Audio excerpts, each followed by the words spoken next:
ज्ञानवापी मस्जिद का निर्माण इसके साथ सटे काशी विश्वनाथ मंदिर के एक हिस्से को तोड़कर किया गया है। यही नहीं, ये मामला वाराणसी की अदालत में चल रहा है। हालांकि कानून के जानकारों का मानना है कि अदालत इस मुकदमे की सुनवाई करके एक बेहद महत्वपूर्ण अधिनियम की अनदेखी कर रही है। देखिए ये रिपोर्ट। ज्ञानवापी मस्जिद में शिवलिंग मिलने के दावे के बाद वाराणसी की अदालत ने इस स्थान को सील करने के आदेश दे दिए हैं। ज्ञानवापी मस्जिद वाराणसी स्थित काशी विश्वनाथ मंदिर के साथ सटी हुई है।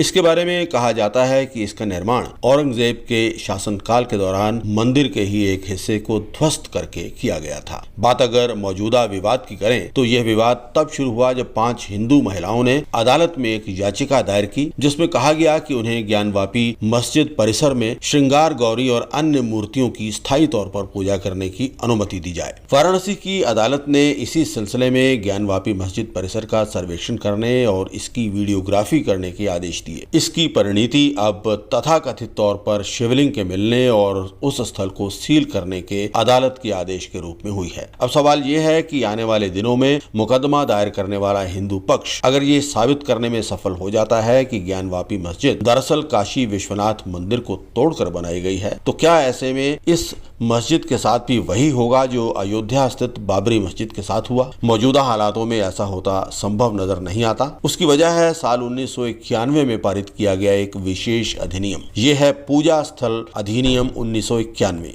ये अधिनियम कहता है कि देश भर के विभिन्न धर्मों के पूजा स्थलों की जो स्थिति 15 अगस्त 1947 से पहले थी वो वैसी की वैसी रहेगी। यानी एक धर्म स्थल के पूजा स्थल को दूसरे धर्म के पूजा स्थल में बदला नहीं जा सकेगा। उस समय जारी बाबरी मस्जिद राम जन्मभूमि विवाद को इस अधिनियम के तहत एक अपवाद बनाया गया और कहा गया कि राम जन्मभूमि मामले में यह कानून लागू नहीं होगा। पूजा स्थल अधिनियम साफ तौर पर कहता है कि 15 अगस्त 1947 को मौजूद किसी भी इबादत गाह के धार्मिक चरित्र को बदलने संबंधी सभी लंबित मुकदमे स्वयं समाप्त हो जाएंगे और कोई नया मुकदमा या कार्रवाई शुरू नहीं की जाएगी। जिस वक्त ये अधिनियम संसद में पारित हुआ उस समय देश में पीवी नरसिंह राव की सरकार थी और बाबरी मस्जिद राम जन्मभूमि विवाद अपने उरूज पर था। देश भर में सांप्रदायिक माहौल बेहद संवेदनशील था। ऐसे में पूजा स्थल अधिनियम लाया गया ताकि पूजा स्थलों को लेकर विवादों पर सदा के लिए रोक लगे और आपसी प्रेम, शांति और सद्भाव की स्थिति बनी रहे। इस अधिनियम की पृष्ठभूमि में क्या निचली अदालत को ज्ञानवापी मस्जिद मामले में दायर याचिका पर सुनवाई करनी चाहिए थी? ये बड़ा अहम सवाल है। लेकिन अदालत ने न केवल याचिका को एडमिट करते हुए विभिन्न प्रतिवादियों को नोटिस भेजा है, बल्कि बाकायदा कोर्ट कमिश्नर नियुक्त करके मस्जिद परिसर का सर्वेक्षण भी करवा दिया है। यही नहीं, जहां कथित तौर पर शिवलिंग मिला है उस स्थान को